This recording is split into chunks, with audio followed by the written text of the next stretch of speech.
Hi, I'm makeup artist Meredith Bariff, and I'm here today to show you how to get Erin's look from the new Dream Angels campaign. We've already prepped her skin, just with a little bit of tinted moisturizer and some concealer from Victoria's Secret. We're going to use the Glitterati bronzer. You notice I'm putting a little bit on my hand after I tap it on the brush, just to make sure you don't have too much product. This is going to give the skin some glow and dimension at the same time. A little bit across the nose never hurts. And then we're going to move into the blush. Starlit is a duo blush, and it's got two tones, and depending on your skin tone you can use one as a blush and one as an illuminator, or you can mix the two together to get a very soft pink. And then Smiling is really the easiest way to get it at the perfect spot on your cheek.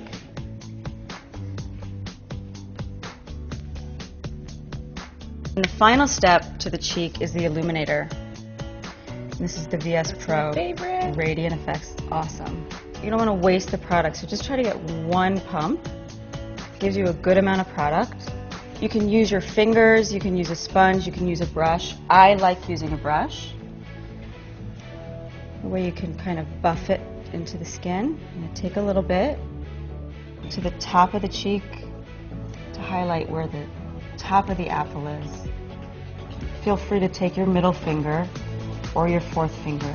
You want to use those fingers because they put less pressure on the face, and actually a little bit on the lid.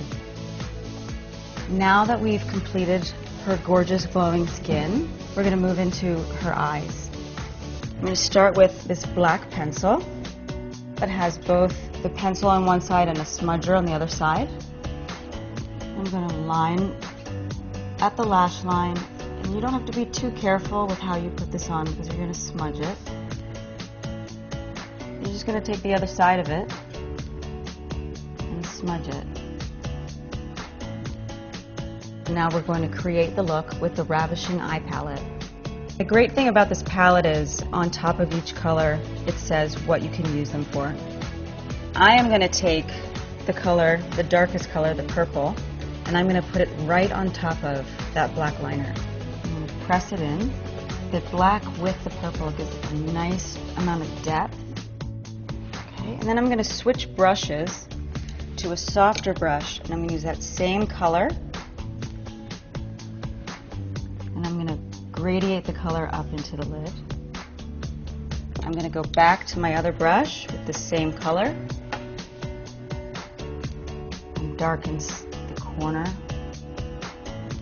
So I'm using the same color, and I'm getting a much different effect just by changing the brush. Now the next step would be to take the highlight color, which is the lightest color in the palette, and go to the inner corner of the lid.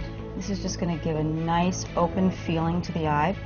Now we're going to go below the eye, and I'm going to use what it says is the crease color, but I'm going to use it on the bottom to give dimension. Look up.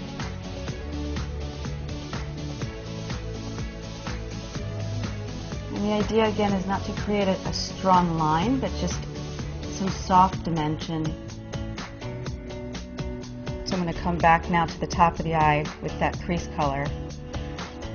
The last step to the eyeshadow is to take that highlight color and look up and just get it right in the corner. Again, this helps keep the eye open. So now we're going to go ahead and curl the lashes. Get as close to the lash line as you can without pinching yourself. This is the VS Triple Drama Mascara. The one thing I want to tell you about this mascara, and it's just mascara in general, is you don't want to do this thing that somehow we learned, which was to pump the mascara. You don't want to do that, it dries the mascara out. So you just look down, and by holding the eye, she can go ahead and blink and it's not going to affect my application. You use the brush, use the different parts of it. The tip is very good for grabbing the lashes, making sure you catch each one. And then using it horizontally, you really are able to get at all the base of the lash and separate them out. To create a more dramatic look, we're going to go in and we're going to create some lash on the bottom. And this is a great way to you just want to find the lashes first. So you use the tip, and then you come horizontally to feather it out. We're going to finish the look with Halo lip gloss. And you want to make sure that you don't goop this on. The applicator is actually made so that you have to layer it little by little, otherwise you're going to end up with too much. It's a perfect pout. So the look is complete. Erin, do you feel like a dream angel? I do. Thank you, Meredith. You're welcome. I hope the tutorial will help you achieve this look at home. Thanks for watching.